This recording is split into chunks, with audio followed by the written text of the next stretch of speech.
আচ্ছা, কি বলছো কি তুমি? ও বোনের জন্য দুধ গরম করে নিয়ে এসছে, দুধ খেতে বলছে। এতে সাবধান অসাবধানের কি আছে? আমি চাই না তিথি ওকে দুধটা খাওয়াক। ইনফ্যাক্ট তিথির হাতে মেঘলা কোনো খাবার খাক, আমি এটা চাই না।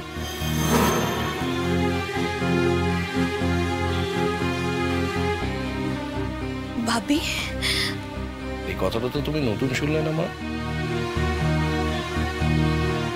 হ্যাঁ, কথাটা শুনে তোমার মন খারাপ হতে পারে, কিন্তু তাতে তো আমার বিশ্বাসটা বদলায় না।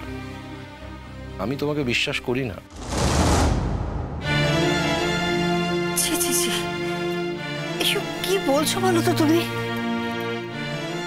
এই তো দেখছি বোন কি খাবে, বোন কি করবে, এই নিয়ে সারাক্ষণ ভাবছে। আর তুমি সবার সামনে এগুলো কি বলে যাচ্ছ বলো তো?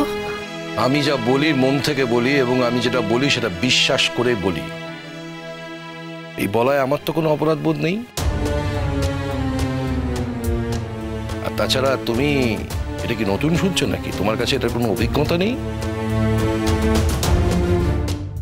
মানুষ তো অভিজ্ঞতা থেকে শেখে, তুমিও একটু শেখো। আমার বিশ্বাস যে তিথি যদি সুযোগ পায় তাহলে যে কোনো দিন মেঘলাকে এই পৃথিবী থেকে সরিয়ে দিতে পারে।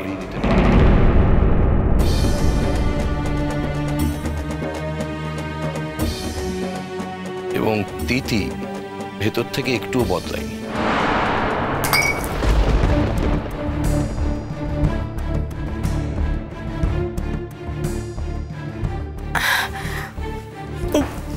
তিথি, তিথি মা, এই তিথি, তুমি তোমার বাবির কথা কিছু মনে করো না মা। তুমি তোমার বাবিকে চেনো, জানো। লক্ষ্মী মা আমার, আমরা কিন্তু কেউ তোমাকে এরকম কিচ্ছু ভাবছি না, বুঝতে পারছো? কেউ কিচ্ছু ভাবছি না তোমার। সরি মা, বিশ্বাস করো আমার না ভুল হয়ে গেছে জানো। মেঘলার জন্য দুধ আনাটা আমার ভুল হয়ে গেছে।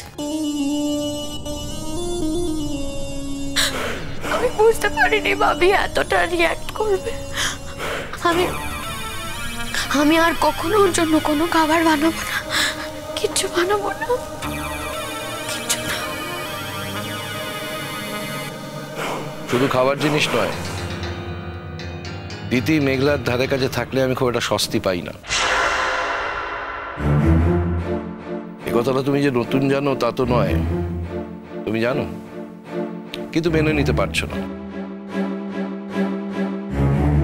কিংবা বলা যায় যে ভেতরে ভেতরে তুমি মেনে নিচ্ছ, কিন্তু বাইরে সেটা প্রকাশ করছো না। যে কোনো একটা। তুমি এমন একটা মানুষ তিথি যাকে আমি আজ অব্দি বুঝে উঠতে পারিনি। সরি ভাবি, আমার এখানে আসাটা ভুল হয়ে গেছে গো।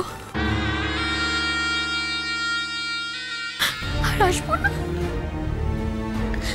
মেঘলা, আমি দুঃখিত রে তোকে বিরক্ত করার জন্য। আমি চলে যাচ্ছি, আর কখনো আসবো না।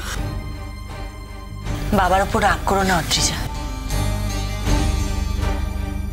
তুমি অতীতে এমন কিছু ঘটনা ঘটিয়েছো যার জন্য তোমার বাবা হয়তো এসব কথা বলেন, উনি ওগুলো ভুলতে পারেননি। কিন্তু আমরা ভুলতে চাই অদ্রিজা, আমরা বাড়ির সবাই তোমাকে ক্ষমা করে দিতে চাই। কারণ তুমি আমাদের পিকলুর বউ।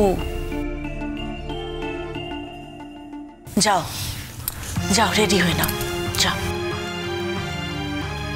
আমি? হ্যাঁ তুমি যাও, বাড়ির সবাই রেডি হচ্ছে মেঘলার অনুষ্ঠানে যাবে বলে। তোমার বাবি না চাইলেও আমি বলবো যে তুমি নিশ্চয়ই যাবে, নিশ্চয়ই যাবে অদ্রিজা।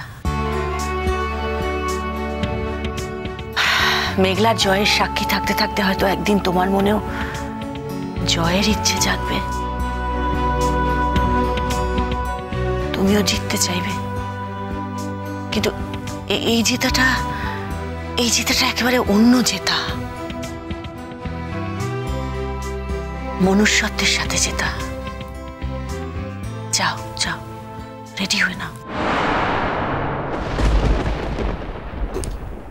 বলছিলাম কি দিদি, যদি মেঘলায় না যায় তাহলে আমাদের যাওয়ার তো কোনো কথাই থাকে না, তাই না?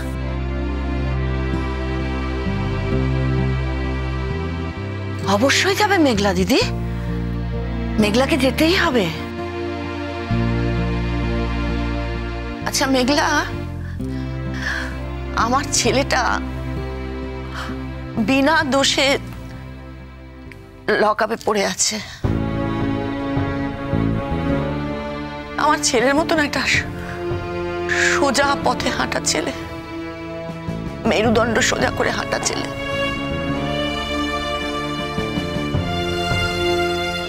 আমি কিন্তু সব জেনেও তোমাকে নিজে হাতে সাজিয়ে তৈরি করতে চাইছি গানের অনুষ্ঠানে নিয়ে যাব বলে। তোমার কি মনে হচ্ছে মেঘলা, মা হিসেবে আমার কম কষ্ট হচ্ছে আমার ছেলের জন্য তোমার থেকে? না মা, আমি সে কথা বলিনি। আমি শুধু বলছি আজ আমার গলা দিয়ে সুর বেরোবে না। আজ আমি গাইতে গেলে সেটা লোক হাসানো হবে মা। আমি তা বিশ্বাস করি না। মঞ্চে উঠে তুমি যদি মঞ্চকে সম্মান করতে না পারো তাহলে তোমার গান গাওয়া উচিত নয়, তোমার গান গাওয়া ছেড়ে দেওয়া উচিত। তাহলে আজকে আমরা ডিসাইড করে ফেলি যে তুমি এরপর থেকে আর গান গাইবে না, কাল থেকেই তুমি আর গান গাইবে না। তুমি যদি ঠিক করে ফেলো যে কাল থেকে তুমি আর গান গাইবে না, আমি তোমায় কিছু বলবো না। বাবি, হ্যাঁ ঠিকই বলছি। যদি মঞ্চে দাঁড়িয়ে তোমার গলা দিয়ে সুর না বেরোয়, তুমি যদি কনফিডেন্স না পাও, তাহলে আমি তোমাকে বলবো যে আজ থেকে এই মুহূর্ত থেকে তুমি গান গাওয়া ছেড়ে দাও।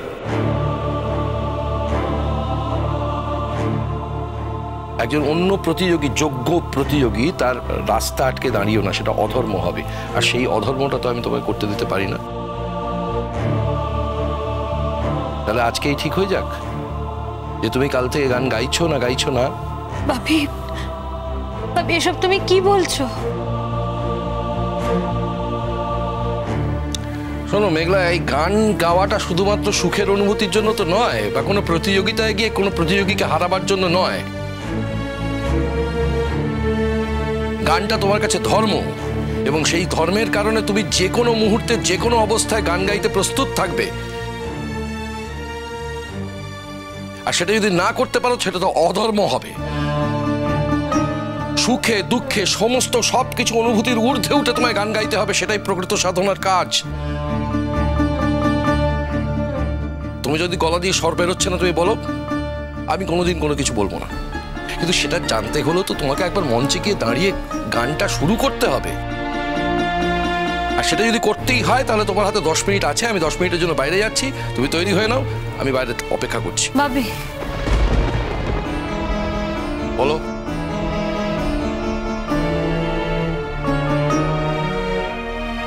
বাবি আমার, শোনো মা, তুমি এখন যাই বলবে সেটা ওই 10 মিনিটের থেকে খরচা হয়ে যাবে। সুতরাং যা বলবে ভেবে চিন্তে বলো। জানো বাবি, আমি খুব আশা করেছিলাম অনুরাগের জামিন হয়ে যাবে আজ।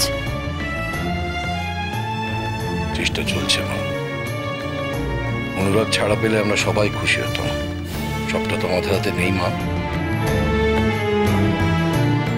কিন্তু অনুরাগ নেই বলে তুমি যদি গানটা না গাও তাহলে গানকে অসম্মান করা হবে, অনুরাগকে অসম্মান করা হবে, সবচেয়ে বড় কথা নিজেকে অসম্মান করা হবে। এবার তুমি ভেবে দেখো তুমি কি করবে। আমি যাবো ভাবি। এই তো লক্ষ্মী মেয়ে আমার, আমি তো বলছি তোকে যেতেই হবে। এবার তাড়াতাড়ি তৈরি হয় না। লক্ষ্মী মেয়ে, সোনা মেয়ে। আপনি চিন্তা করবেন না দিদি, আপনি যান, আপনি নিজে রেডি হয়ে নিন। নদী